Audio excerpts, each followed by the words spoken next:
êtes également chargé de l'accueil des migrants avec une forte hausse des demandes. Il y a eu l'accueil des Ukrainiens, mais également les requérants d'asile qu'on va qualifier de classiques, les mineurs non accompagnés et des drames comme celui au foyer de l'Étoile avec la mort du jeune Ali Reza. Nous recevions Dario Lopreno, il est le représentant du site SST il y a 2 semaines. On l'écoute et vous réagissez juste après. Ils ont eu jusqu'ici 7 ans pour avancer dans des solutions. S'ils ne le font pas, il y a 2 solutions. Soit le Conseil d'État et l'Hospice Général sont des fiefés crétins incompétents, ce que je ne pense pas. Soit il y a une volonté claire, nette, de ne pas trouver de solution pour les requérants d'asile. Parce que c'est la politique fédérale. Il faut faire le moins de choses possible dans l'accueil des requérants d'asile. C'est simplement d'avoir le moins de requérants d'asile possible ici. Avez-vous une volonté claire, nette et précise de ne pas accueillir des requérants d'asile ? D'abord, on n'a pas le choix. Dario Lopreno a raison de dire que c'est une politique fédérale. Il y a 5,8% des personnes qui... Donc vous reconnaissez que l'idée, c'est de ne pas se faire venir ? 5,8% des personnes qui arrivent en Suisse sont attribuées à Genève, donc il faut pouvoir les loger. Sur la situation de l'hébergement, en particulier des mineurs non accompagnés, qu'est-ce qu'on a ? On a un magnifique projet du côté d'Aïr, avec l'accord des autorités cantonales et communales, et patatras, un recours jusqu'au tribunal fédéral nous a effectivement retardé pendant 3 ans, ce qui a évidemment dû avoir l'obligation de faire en sorte que le foyer de l'Étoile puisse et doivent continuer à accueillir du monde. La collaboration avec la Fondation officielle de la jeunesse s'est engagé, mais pour 52 places seulement.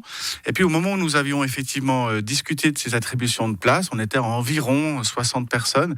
Aujourd'hui, on est à 186. Donc les efforts en termes de qualité sont au rendez-vous. Le taux d'encadrement a été augmenté pour permettre à ces jeunes de pouvoir bénéficier d'un encadrement différent de ce qu'ils ont connu durant la crise 2015-2016. Mais pourquoi ils ne ferment pas ce foyer ? C'était prévu la fin de ce mois, dans 2 semaines. Bien sûr, c'était prévu pour fin mars, mais l'augmentation n'a pas été prévue par personne. On est à 186 RMNA aujourd'hui. C'est pas ce qu'on avait prévu. On avait prévu effectivement une situation qui était relativement stable.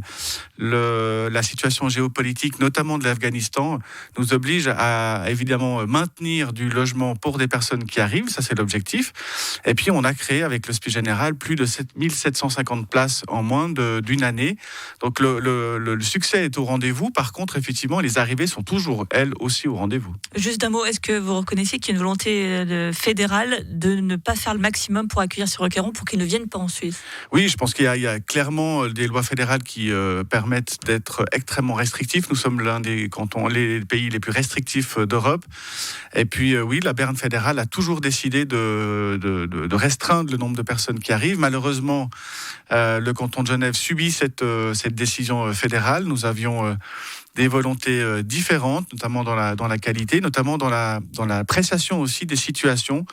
Et la situation que vous avez évoquée de ce jeune homme le montre bien, c'est-à-dire que des décisions de renvoi sont insupportables et malheureusement prises par et les tribunaux d'une part et le SEM d'autre part. La cohésion sociale, elle passe aussi par une intégration réussie des jeunes et des aînés. Vous venez de sortir ce livre, La force de l'âge. Pourquoi un livre en pleine période électorale, Thierry Apotello ? C'est un manifeste politique ? Oui, c'est effectivement une réflexion que je voulais partager autour de la question de l'avenir de nos seniors. On a un allongement de la vie qui est connu. Et puis pourtant, on a aujourd'hui une réflexion sur les seniors qui ne se concentre au fond que sur les questions de santé. Ça coûte cher, ça va pas. Et on parle d'OMS. Ça va pas quand même. Oui, mais en même temps, on a, et c'est l'objet de mon livre, la possibilité de faire beaucoup plus, très en amont, de travailler déjà avec des personnes qui sont âgées de 50 ans et plus, je pense notamment en termes d'emploi, et puis de réfléchir différemment sur des questions de logement. Comment aujourd'hui peut-on permettre à des personnes de rester à domicile ? Mais lorsqu'on n'arrive plus à franchir la baignoire, on doit prendre des décisions, et c'est sur ces points de détail-là, malheureusement, que l'on fait des choix différents, alors que, par exemple, je préférerais qu'on puisse permettre aux personnes de rester à domicile, encadrées, soutenues. Et ça, c'est vraiment des éléments fondamentaux pour les prochaines années. Vous êtes chargé de la cohésion sociale et du sport. On vous sent quand même un peu moins à l'aise dans ce dossier-là. Au contraire. Alors, on a largement avancé sur la patinoire. Je me réjouis. À part la patinoire, nous avons créé un poste de délégué contre la violence dans le sport. C'était absolument essentiel. Nous avons la feuille de route sur le sport. Relancé la feuille de route pour le sport elle est Relancée prête. mais pas aboutie. Non, elle est prête. Elle a été entièrement rédigée. Elle est même dans un magnifique petite brochure pour Qui nous permettre attend à la une fois que diffusion. les élections sont Mais passées. oui, parce que là, elle était prête maintenant. On m'aurait forcément accusé d'en faire un objet électoral. C'était Si censé je être l'avais publié en déposé décembre au 2020 printemps, apparemment. 2022. Si je l'avais déposé au printemps, on aurait dit à ce moment-là qu'effectivement c'était un objet électoral. Or pour moi, et le Conseil d'État est assez conscient du fait que si on veut pouvoir promouvoir une politique sportive aussi importante, on doit pouvoir être en capacité d'être dans une dynamique politique positive.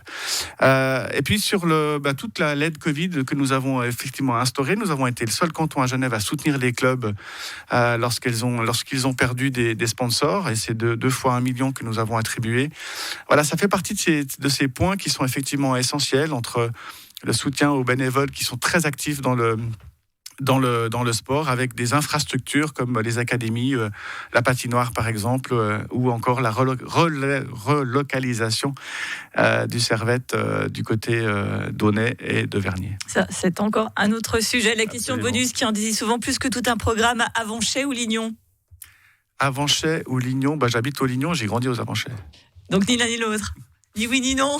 On en reparle. Merci beaucoup Thierry Apotello, conseiller d'État. Sortons changer de la cohésion sociale et du sport. On l'a bien compris. Et de la culture. Et de la culture.